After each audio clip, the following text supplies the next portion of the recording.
Well, guys, here it is, the final episode of What's in the Box. And before we go into this, I would just like to take a moment, and I'd like to thank you guys for following this series for as long as it has. This is the 58th What's in the Box I have filmed. This is the second longest series I've ever done on YouTube. That's freaking awesome. I love that. And we're closing out with, probably out of all the boxes I have ever done, this one stands tall as probably the best in terms of concept, and in many cases in terms of content. And that is Comic Bento. Yes, Comic Bento. The service where you spend about $20 to $25. I believe it's about 22 something after shipping. And you get at least $50 worth of trades, comic book collected editions, and trade paperbacks and graphic novels. The theme for this month, theme for the final box I'm opening, was "Don't get mad, get even." Basically, it is all revenge themed. They also sent me an email. They sent a bunch of people an email. Said one book in here is gonna be from a New York Times best-selling author. Don't know who that is. I kind of have a few hopes, but I really doubt that those are going to happen here. And another one apparently is tied into a major comic book story arc from last year. Since I haven't been reading a lot of current books, I don't have a single goddamn clue what that could possibly be. Anyway, why don't we crack this open? Now, as has been the way with Comic Bento, I did take the liberty of already cutting the books out of the bag and slipping them back in there without friggin' looking. In fact, I did that yesterday before I went off to work. So, yay, awesome. Anyway, why don't we just slip our hand in here, and why don't we take a look at what lies within the final Comic Bento of this series. Okay, so the top one, it's a hardcover. I don't remember grabbing a hardcover when I pulled them out of the bag. I was basing it entirely on touch, but could have sworn that they were all paperbacks. What is this? It is Mercy Thompson. I don't know what Mercy Thompson is.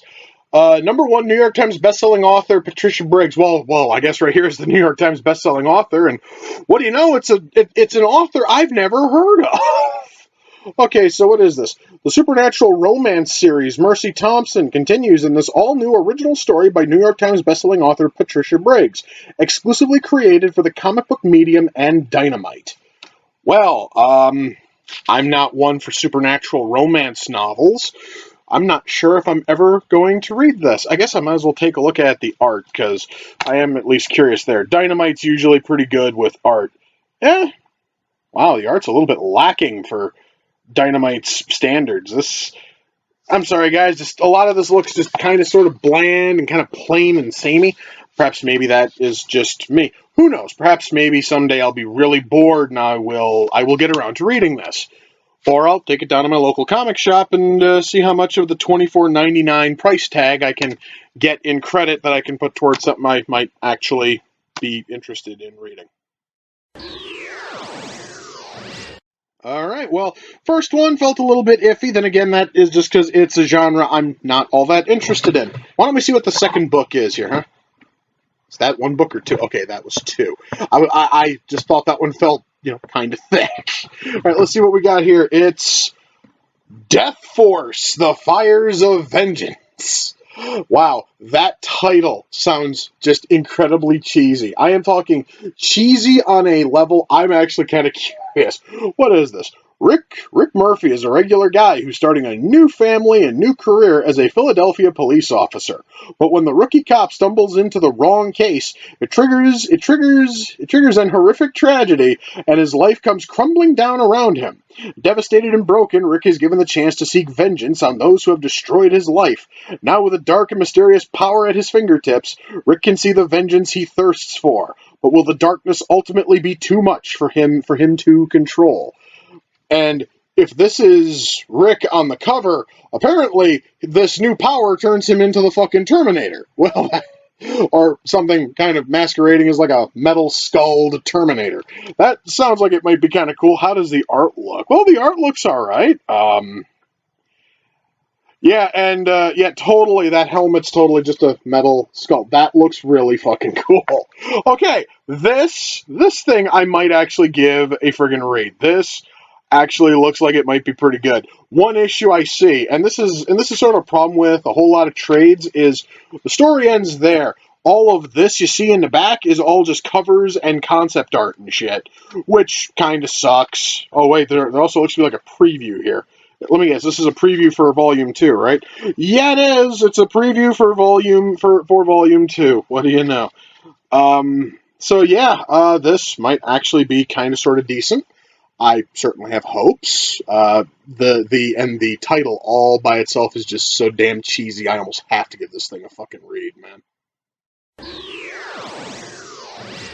All right, so far we're sitting at about 50-50 here. I had one book I'm probably never going to read, and the other one I was fascinated by just simply off of the corny-ass title. So what do we have next? What is the third book? Let's see. It is The Sword, Volume 1, Fire, which is by the Luna Brothers. I don't know who the Luna Brothers are. So the Luna Brothers apparently have worked on Ultra, Girls, and Spider-Woman Origin. I've never read any of those. Still don't know who they fucking are. I know that it's published by Image. Of course, I'm basing that simply on the fact that the massive Image logo is on the back. Okay, so what does this one say? It was a day like any other for Dara Brighton, a promising young college student, until three powerful strangers knocked on her door, looking for a mysteriously powerful sword. During their search, they brutally murdered her family and destroyed her life. But Dara's journey has just begun. Wait, so three people just randomly knocked on her door and said, "Pardon me, do you happen to have a sword? You don't? Oh well, we're just gonna kill everything that's in your house except for you. See ya." Okay, that seems a little odd. Seems like kind of a forced way of getting to vengeance. The art here is a little bit amateurish, let's say. But hey, who knows? Who knows? The story that lies within here might actually be kind of decent. And Image has published some really good books. In fact, I'm actually kind of in the middle of reading a book that's published by Image. I'm reading Battle Pope. I got done with the first volume. It was really, really solid. I'm kind of hoping for The Sword here to be kind of an interesting read. It certainly sounds, fascinating, so I'm probably going to give it a read at some point. All right, so far only one dud in this final box. That feels awesome. All right, so what is the final book? Yeah, this is the final one, right? Yes, it is. Okay, this is from Marvel Comics, Death of X. I've never heard of this book. I guess that tells you how often I read read Marvel. All right, so what happened 8 months ago that set the Inhumans and X-Men on a collision course? The wait is over. The answers are here. I wasn't waiting for anything, but okay. But okay, Marvel, go ahead, shoot. The answers are here. As the Inhumans travel to Japan, where one Terrigen Cloud creates a shocking new human. Not sure what the fuck that is. The X-Men head to Muir Island to find a second Terrigen Cloud causing something truly terrible. When these two events collide, a conflict of catastrophic proportions explodes. While Storm and Medusa come together to seek a solution for the Terrigen's deadly effects on mutants across the world, Cyclops and Emma Frost put their own plans into motion. Lines will be crossed as the first true battle in the Inhumans X-Men war begins, and not everyone will make it out alive. I didn't know that the Inhumans and the X-Men were at war. Okay, that's interesting enough. And this collects issues 1 through 4 of the Death of X, which with that title, I'm going to assume that the X-Men lose. That's just me taking a wild guess based solely on the title. I'm not really sure about this one. Then again, I also haven't read a new X-Men book in probably about 20 years. So I don't know what the fuck's going on with the X-Men in all seriousness. This one might actually be kind of sort of fascinating. I am probably going to give it a friggin' read at some point. Now, normally, guys, around this point in the series, as you saw on the little title card there, I do something which is known as the review roundup, where I find a bunch of books I've read from previous comic bentos, and I give a real quick review of each of them. And normally, I only do that if I have about 4 or 5 books, because I want to actually be able to fill time. Unfortunately, I haven't read that many books from Comic Bento. I've been too busy reading stuff that I myself have bought. But I did read one, and I didn't grab it for like a visual aid, unfortunately, but oh well, screw that. The book was Wolverine Old Man Logan, and I would like to say right now that the story was okay. I've heard a lot of people try to tell me it's the greatest X-Men story ever written. And I would like to say I cared more about the shit that built up to Old Man Logan, all the shit that they kind of hint at, than Old Man Logan itself. Allow me to explain. Old Man Logan is a post-apocalyptic story where Wolverine is living as a farmer and he refuses to use his claws, and he never explains why. And there's all this mention about how the villains all rose up and they teamed up and they wiped out every single hero on Earth, and they were, well, at least in the U.S. and the villains were able to essentially carve up the U.S. into their own little like districts. So we have like the Red fucking Skull on the East Coast, and the Hulk has taken over the West Coast. He had to kill fucking Abomination for that. The middle of the country has gone to nobody. It's like it's all fascinating shit. And we get to see how the X-Men were taken out, and that was absolutely fucked in the head. But it was awesome. And after I got done with that flashback, I didn't care about Wolverine and Hawkeye's little fucking cross-country road, trip. I wanted to see how the other heroes died. I cared more about how the fucking Avengers and the Defenders and the Fantastic Four died. Guys, when the fuck will any human being ever say I cared more about what happened to the Fantastic Four than what happened in this story? But that's what happened here. We got this awesome setup, which, by the way, as awesome as it is, it's also kind of lazy, because the guy who wrote Old Man Logan is Mark Millar, who also wrote Wanted. Wanted's setup is the villains all rose up and killed all of the heroes. He literally took his setup for Wanted, dumped it into an X-Men story, and then made a road trip story out of it. So even though it sounds awesome, it's not something new for the author. So that much felt, kind of sort of lazy.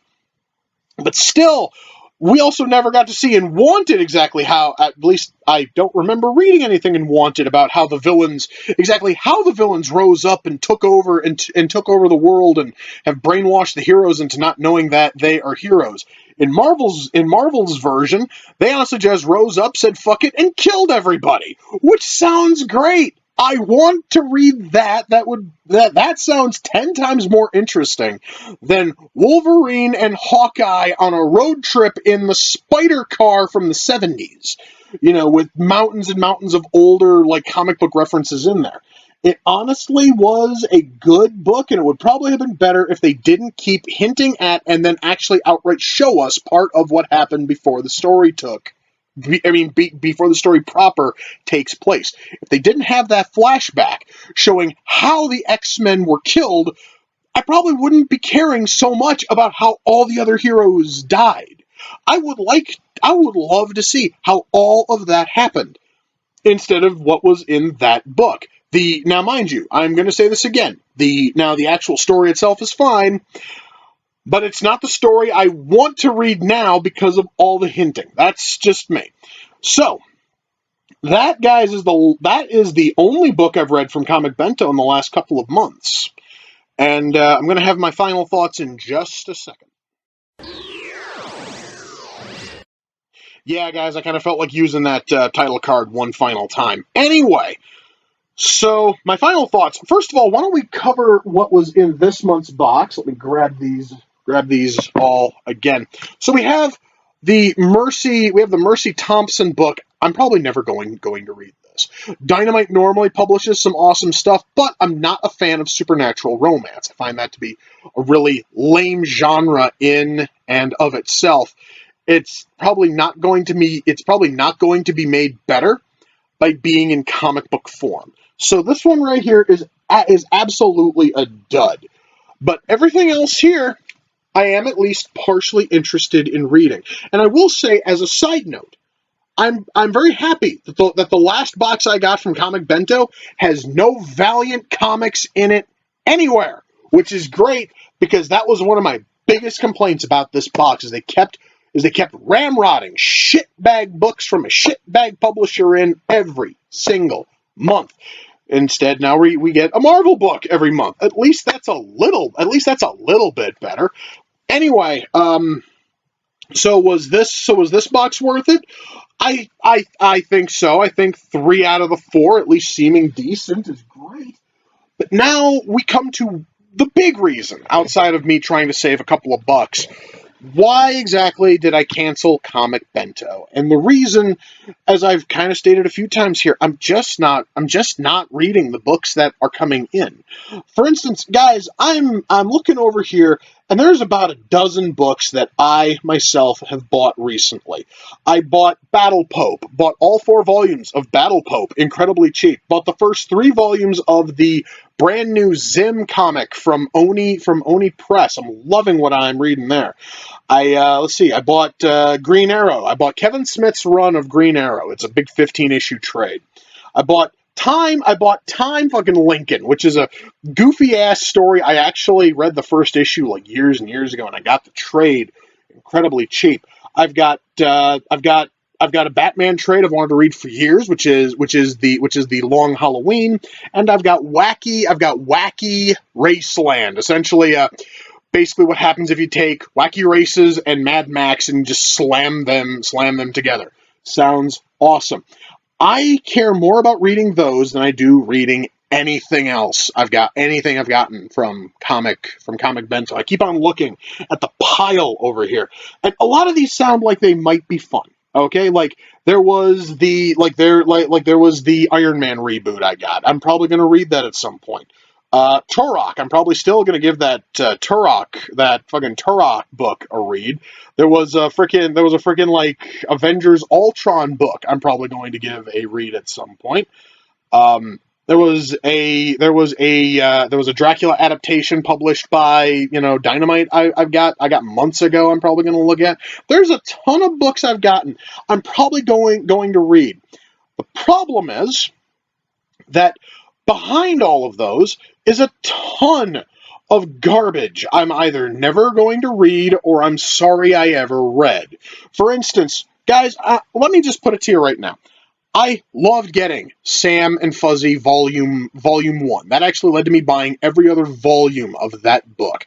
Kaiju Max was an awesome book. I'm going to probably I'm probably going to pre-order Volume 2. I'm going to wait till I can find it at a really reasonable price. The very first box I got had Captain America, the Winter Soldier. Absolutely amazing miniseries, or story arc, rather. And unfortunately, those honestly are like the top of the heap, absolute best I've gotten. Almost everything else is just decent or interesting or okay. And then we get down to the shit like Executive Assistant Iris, and that one Chrono fucking Commanders book I got, and that one dinosaur thing that kind of sort of felt like a really bad 80s like cartoon.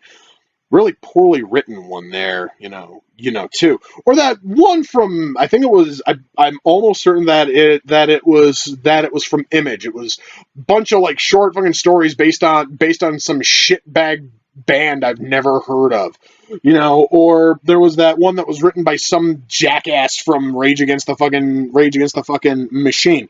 Just lots of shit, lots of absolute garbage that I'm never going to look at again. I'm never going to. Guys, I actually have off over here to the side. I've been saving a lot of these comic, bento boxes. Do you know how many of them I have full of books I'm never going to look at? And I am talking not just Valiant. Valiant and everything else I'm never going to look at. I have at least 6 of these bastards. Full. Mind you, you can fit about 10 books per box. So that's a shitload of books I am never going to look at. So, as much as I loved this service because it showed me amazing books I would probably have never bought otherwise, I would probably have never bought Surface Tension or Kaiju Max or Sam and Fuzzy, and I would have never thought anything of those books. I would probably have never thought about buying the Alice fucking Cooper trade, and that one there was really, really fun. I would have absolutely adored the Mask book I got if I didn't buy the two Mask friggin' omnibuses, previously. But still, that one there I'm going to count amongst the good ones. There were a lot of really good ones, unfortunately. Due to personal tastes and all of that, there's a ton there that just weren't really worth it. So, as awesome as it is to get a ton of comics at your door every single month, I could also take that money and I could put it towards comics I actually want to buy. Guys, for the cost of this, I was able to buy all 4 volumes of Battle Pope. I had never read Battle Pope. I'm through the first volume, and it was great. I'd probably be reading more of it if I wasn't also in the middle of about 4 other books right now. But yeah, it honestly is a great service, and if you don't have a backlog of books that you are trying to get through, and you're just looking for some fun reads, then by all means, jump at it. Unfortunately, I personally, I've got so much shit. I'm looking at this. Elric, I've still got to finish reading Elric. I got the first two books in the Moorcock Library collection. I haven't even gotten past the first one. I'm like 3/4 of the way through the first one. I'm slowly whittling through that one. I'm whittling through Batman 66. I've got a lot of stuff over here. I still have to finish reading on top of the stuff I got from Comic Bento. So really, my big issue outside of needing to save cash wherever the hell I can is just the fact that I'm so backlogged on books that really this right here is just adding on to an ever growing fire. The service is the service is awesome, and if you don't have a massive collection of comics, or you just want to start reading anywhere, this service is great. This service and a lot of other services like it are amazing. Now, there really aren't a lot which do trades. I do know of like 4 other boxes which just offer comics. Or you can go onto Amazon. I know Amazon's got like a couple of people who sell like random like 50 comics. You can select either DC, Marvel, Indie, or a mix of all of it, and they'll send you like 50 books for they'll send you 50 single issues for like $20. Basically the same cost as this. Amazing deal there. I honestly, though, guys, am just, rambling. And as a final thought when it comes to what's in the box, to everyone who's been following the series, thank you. I really, really wish I could have ended on a more even number than 58, but oh well, it just kind of sort of is. It kind of sort of is what it is. And if YouTube's ad system wasn't changed, so much, I could probably have milked this for a, couple more boxes, because my YouTube checks would have totally covered that. And it unfortunately isn't anymore. That, honestly, there is the sad, harsh, truth of this. So I need to find ways to save money wherever possible. And this seemed like the easiest way of doing it. And once more, for all of you who, liked this series, I do thank you for tuning in. You guys are fucking awesome. And it honestly has been an honor bringing this series to my YouTube channel. But there honestly is that old saying about how all good things must come to an end. This series must come to an end. So, my friends, that does it for what's in the box. And I will see you guys next time, probably on one of my other various series on YouTube. So, take care, guys. Peace.